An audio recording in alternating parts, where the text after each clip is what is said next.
വൈകുന്നേരം നമുക്ക് 3 പേർക്ക് കൂടെ KFC കഴിക്കാൻ പോവാം. KFC കഴിച്ചിട്ടില്ലയോ നീ? ഏതാ മറ്റേ മൈദയിൽ ചിക്കൻ മുക്കിയിട്ട് പൊരിപ്പിട്ട് എണ്ണ വറുത്തെടുക്കുന്നത്? അത് തന്നെ. ഒരു മിനിറ്റ്. ഹലോ ഫ്രണ്ട്സ്, വൈകിട്ട് ഞാൻ ക്രിക്കറ്റ് കളിക്കാൻ വരത്തില്ല. അച്ഛനും ഞാനും അമ്മയും കൂടെ മറ്റേ മൈദ മുക്കി പൊരിപ്പി മുക്കി മറ്റേ എണ്ണ ചിക്കൻ ബോണ്ട KFC കഴിക്കാൻ ഞാനും അച്ഛനും അമ്മയും കൂടെ പോകുന്നുണ്ട്. അതുകൊണ്ട് വൈകിട്ട് ഞാൻ കളിക്കാൻ വരത്തില്ല കേട്ടോ.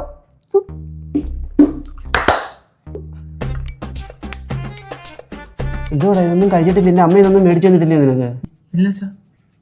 നിന്റെ മുടിയല്ലേ എന്തിയടാ കുഞ്ഞ്? മൊത്തം പോയല്ലോ, കഷണ്ടി ആയല്ലോ നീ. കഷണ്ടി ഒന്നും അല്ല. മാസം മുടി വെട്ടാൻ 100 രൂപ മുടക്കണമെന്ന് പറഞ്ഞ് പൈസ നിന്റെ തന്ത കൊണ്ടുവച്ചിട്ടുണ്ടോ എന്ന് ചോദിച്ച് 2 രൂപയ്ക്ക് ബ്ലേഡ് മേടിച്ച് അമ്മ തന്നെ പിടിച്ചിരുത്തി സോപ്പും തേച്ച് വടിച്ചു കളയുന്നതാണ്. എനിക്ക് ആഹാരം